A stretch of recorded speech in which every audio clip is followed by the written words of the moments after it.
कश्मीरी हिंदू हो, कश्मीरी सिख हो, मेरे हिसाब से कश्मीरी मुसलमान भी। लेकिन बात यह है कि दिन ब दिन बदतर हालत हो रहे हैं एलजी एडमिनिस्ट्रेशन के अंदर। और ख़ासकर मुझे मंज़र वो याद आ रहा है 90 का, जिस टाइम उस टाइम भी ऐसी हालत थी जब कश्मीरी माइग्रेंट्स, सिख्स, मुस्लिम भी, हमारे मुसलमान भाई भी, हमारे सिख्स बाग में आपने 4 महीने उन्होंने लोगों ने बंद कर दिया। आप उस टाइम तो आपने कोई टीयर गैस नहीं चलाए, आपने कोई केन यूज़ नहीं किए। साथ में उसके बाद आपकी फार्मर एजिटेशन थी और आपको पता होगा उसमें भी इन्होंने कुछ नहीं किया। आदाब नाजरीन, आप देख रहे हैं केडीवी न्यूज़ और मैं हूं सुजात चौपान। चले हमारे साथ मौजूद हैं पंकज लंगू, जो कि सोशल एक्टिविस्ट हैं। इनसे बात करेंगे जिस तरीके से कश्मीर में जो है टारगेट किलिंग हो रही है, उन्हीं सब पे इनसे जानने की कोशिश करेंगे। सर, आपका बहुत बहुत वेलकम केडीवी न्यूज़ में। शुक्रिया सर। जिस तरीके से आए रोज़ वादी कश्मीर की अगर बात की जाए, टारगेट किलिंग हो रही है, तो क्या कुछ कहना चाहिए? ये बात आपने सच बोली। जो टारगेट किलिंग सब मुझे लगता है 6-7 महीने से तो लगातार ही चल रही है। वो कश्मीरी हिंदू हो, कश्मीरी सिख हो, मेरे हिसाब से कश्मीरी मुसलमान भी। लेकिन बात यह है कि दिन ब दिन बदतर हालत हो रहे हैं एलजी एडमिनिस्ट्रेशन के अंदर। और ख़ासकर मुझे मंज़र वो याद आ रहा है 90 का, जिस टाइम उस टाइम भी ऐसी हालत थी जब कश्मीरी माइग्रेंट्स, सिख्स, मुस्लिम भी, हमारे मुसलमान भाई भी, हमारे सिख्स, हमारे पंडित भाई जो भी जब भाग के आ गए वहाँ से, वही मंज़र मुझे याद आ रहा है कि वही हालत आज भी है। और गवर्नमेंट कर क्या रही है, कुंभकर्ण की नींद सो रही है। और आप तो देख ही रहे होंगे जो अभी राहुल भट्ट साहब, उसके बाद जो एसपीओ जो कि मुसलमान ही थे, उससे पहले भी देखिए कितनी टारगेट किलिंग्स हो गई है। और साथ में तो ये एक ज़बरदस्त बात है कि आतंकवादियों की वो देखिए आप, उनकी तानाशाही कि पोस्टर भी उनके लीक हो रहे हैं ऑन द सोशल मीडिया। पहले से ही बोल देते हैं वो कि आप यहाँ से भाग जाइए, आपको हम ये करेंगे, आपको वो करेंगे।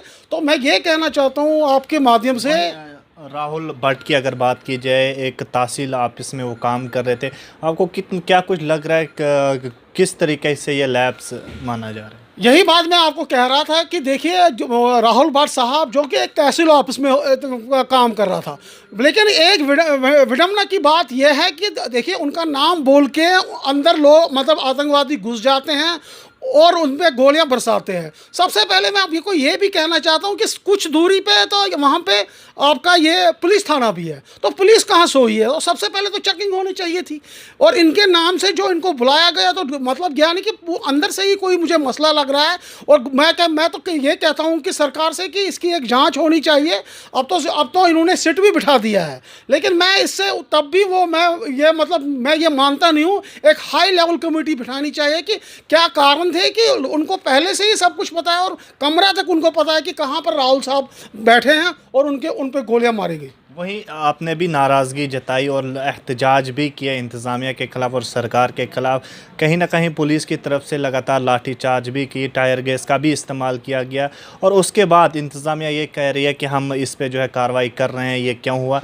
आप मुत्फिक हो उस कार्रवाई जो अमल में की जा रही है? मैं आपको पहले से ही बोल रहा हूँ कि ये पूरा टोटल फेलियर है एलजी एडमिनिस्ट्रेशन का। अब इसको छुपाने के लिए ऊपर से इन्होंने अब एक इंक्वायरी इन्होंने बिठाई है एलजी साहब ने कल परसों ही, कि इन पे लाठीचार्ज क्यों किया गया। सबसे पहले मैं ये बोलना चाहता हूँ, सबसे पहले मुझे लगता है पूरे वर्ल्ड में ये तो माना गया है कि कश्मीरी पंडित्स एक पीसफुल कम्युनिटी है। ना उनके हाथ में कभी आपने देखा होगा ना ये पत्थर, ना आपने कभी देखा होगा डंडे, ये सब।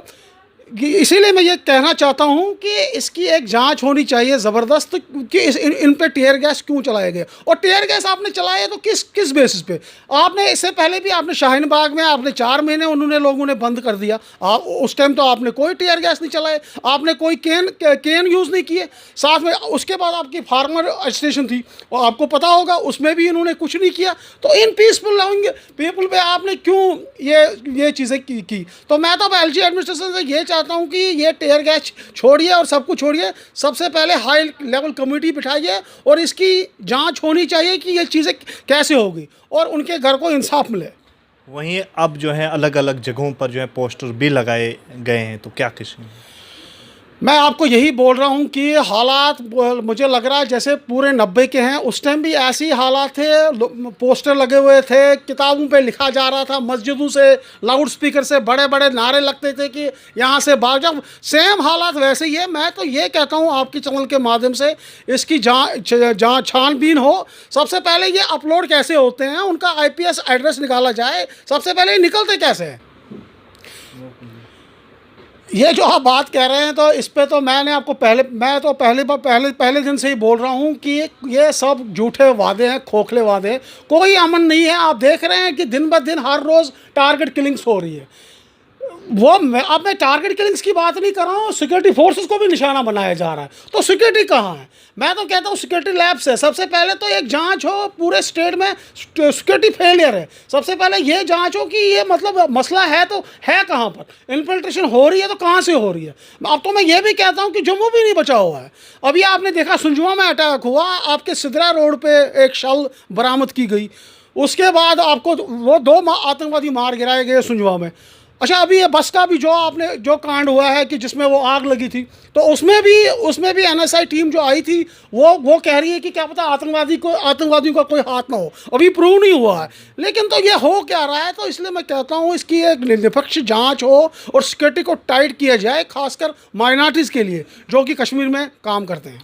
जिस तरीके से मरकज़ी सरकार का ये दावा है कि पंडितों को हमने बहुत सारे जो है स्कीमें रखी हैं, बहुत सारे पैकेज दिए हैं, क्या कुछ आपको लग रहा है ज़मीनी सतह पर वो आपको फैसिलिटी मिल रही है जिस तरीके से दावे किए जा रहे हैं? ये बात भी आपने सच बोली। मैं तो ये कहता हूँ 32 साल में हमारे को कुछ भी नहीं मिला, और जो सरकार, केंद्रीय सरकार यानी कि BJP सरकार दावा कर रही है, कुछ भी नहीं मिला है। आज तक देखिए 6,000 जो जॉब्स थी प्राइम मिनिस्टर पैकेज की, वो तक पूरी नहीं हुई। बाकी फिर दूसरे मुद्दे हैं, हेल्थ मुद्दे हैं, ओवर एज के बच्चों के मुद्दे हैं, एनहांसमेंट ऑफ रिलीफ अभी तक नहीं हुई है, जो कि अभी 1 साल ड्यू है। मतलब 2021 में होनी थी, अभी 2022 हो गया, तो आज तक ये मुद्दे हल नहीं हुए। मुझे नहीं लगता कोई मुद्दा हल हो गया। और आप देख रहे हैं ये तो सिक्योरिटी नहीं दे पा रहे हैं हमारे प्राइम मिनिस्टर एम्प्लॉय पैकेज को। तो कैसे कह सकते हैं आप कि BJP ऑन ग्राउंड बोल रही है कि कुछ भी कर रही है। हमारे शुभचिंतक हैं वो तो छाती छोड़ तो ठोक के बोल रहे हैं। वो तो अमित शाह जी भी बोल रहे थे पार्लियामेंट में 370 हट गया, 35 हट गया, अब तो सब कुछ ठीक हो जाएगा। लेकिन ऑन ग्राउंड तो आप खुद ही देख रहे हैं, आप भी मीडिया कवर करते हैं, आपको सब कुछ पता है कि हालात कैसे हैं। चलिए, बहुत बहुत शुक्रिया हमारे से बात को मिल रहे हैं। अब देखना ये ज़रूर होगा कि वादी कश्मीर में लगातार जो टारगेट किलिंग हो रही है ये कब तक रुकेगी, ये ज़रूर आने वाला वक्त बताएगा। KDV न्यूज़ के लिए जम्मू से मैं सजाद चौपान।